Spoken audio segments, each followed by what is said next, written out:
Hi, I'm Matt and welcome to Tech Tested. I bought two untested GPUs on eBay, so let's see if I got a deal or made a big mistake.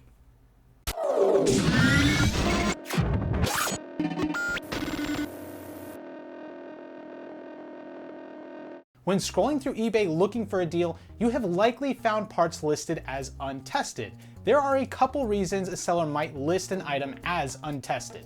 The first and most honest reason is the seller genuinely didn't test it. Whether it's because they didn't have the hardware to test it or they just didn't feel like it, it's entirely possible that they are selling something that is genuinely untested. The second and unfortunately more common reason is the seller actually did test the hardware and it didn't work. The proper way to list an item that is defective is for parts or not working. By listing the item as untested, the seller is hoping to get a higher price because the buyer might be hoping that it actually does work. They are also protecting themselves from any sort of liability in the event that the part you purchased doesn't work, so you can't return it. But regardless of whichever reason the seller uses to list something as untested, it's usually advised that you avoid that product unless you are genuinely just looking to use it for parts. I, however, seem to be some sort of hardware masochist, and I decided to buy two untested 8800 GTs. Now, the main reason I got these is because they were cheap. It was $20 after shipping for the pair, and I figured even if just one of them works, it might be worth the purchase, or at least I'm not out quite as much. If I got lucky and both of them are working, I got a pretty good deal. But if neither of them are working, I got robbed. So today we're actually going to be testing each of these graphics cards to see if either of them work. Now I've got a test bench set up already, and there's already an 8800 GT installed that isn't part of the lot that I purchased. I also already have the drivers installed, so this really should be plug and play. If when we plug it in, it works, great. If not, it's pretty much defective. So let's get to booting down our system and testing these graphics cards.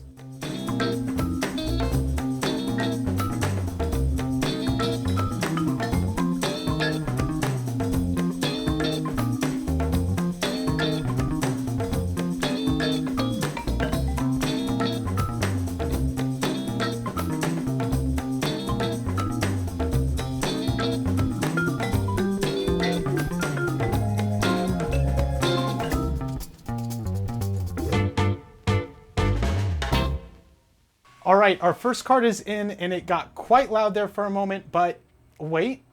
Okay, we are booting in, so we're at least getting through the BIOS. Let's see if we can get into Windows. Okay, we're booting into Windows. This is great. I'm actually really excited about this. All right, we're into Windows, but it's not showing the full resolution, which could be an issue. So let's get all the way in. It's not letting me change my resolution. We did get into Windows, so that's a plus, but technically it should just boot right up at the proper resolution because it has the right drivers. Assuming these are actually 8800 GTs, I haven't even checked that, but that's what they were sold as, and they look like an 8800 GT. So we're gonna restart, see if we can figure out what's going on. All right, we're still at our oddball resolution. We're gonna try to reinstall the drivers really quick to see if that works. Or at least it hopefully properly detects the device. All right, checking system compatibility. This is where it gets interesting. Hopefully we get a good detection. Oh, we got a good detection. Hopefully this works. We already installed the drivers, so it should have worked the first time, but hopefully this works. We'll restart the system. Hopefully everything goes well. Okay, we're restarting, getting into Windows, and we're still at the funky resolution. So hopefully we can fix this problem, or it may just be a problem with the graphics card not being able to run at a higher resolution, so this could be an issue. Yeah, it's still not showing us the option to change the resolution. So it looks like one of our graphics cards outputs a display but not at the full resolution and isn't working properly just yet. We're going to remove that graphics card and install the next one.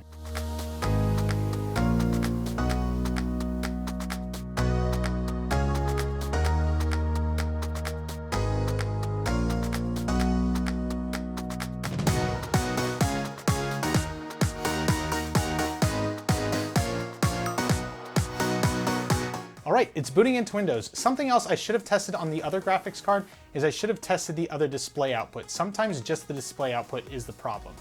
And we're still working with the funky resolution on this one for some reason. So I don't know what's going on.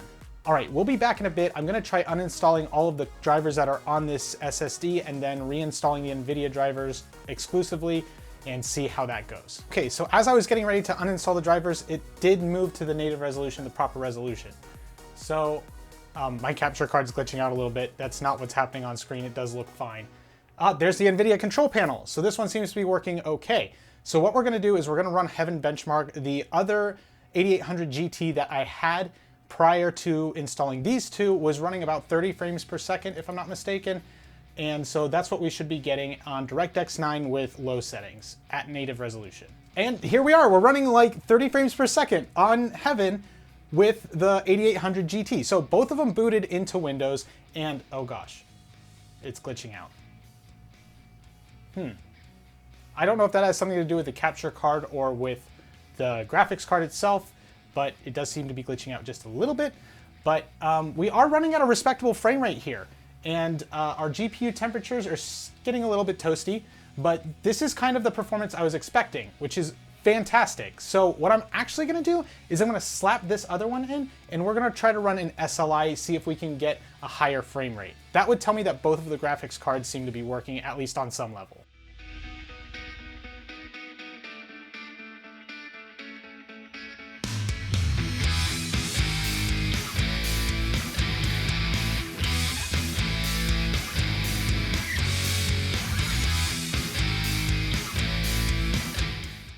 All right, we're booted into Windows with both cards. Let's see if we can get SLI to work.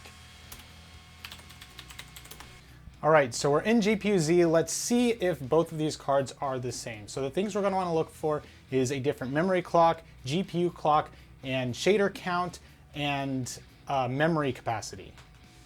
So one is showing ROPS at 16/56. The other one is showing it at 16/128. Oh, they don't have the same number of shaders. So one has 256, the other one has 112, but they're both 8800 GTs. I'm not entirely sure why this is.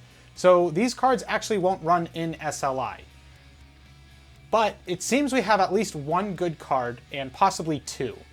So that's actually really exciting. I'm really stoked about that. We just can't run them in SLI. Which means maybe we could run this one in SLI with one of these cards at some point. So I'm gonna have to test to see if this one has the same specs as one of these guys. But hey, we've got at least one good 8800 GT, possibly two. So what's the takeaway from this? Well, you sometimes can get lucky when you buy untested hardware.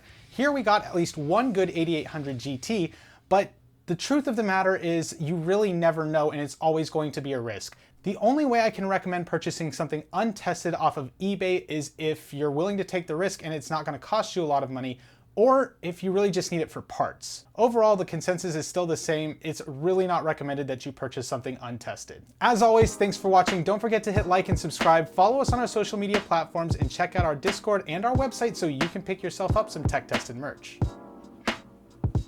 And let me know in the comments if you want to see me SLI a couple of these bad boys.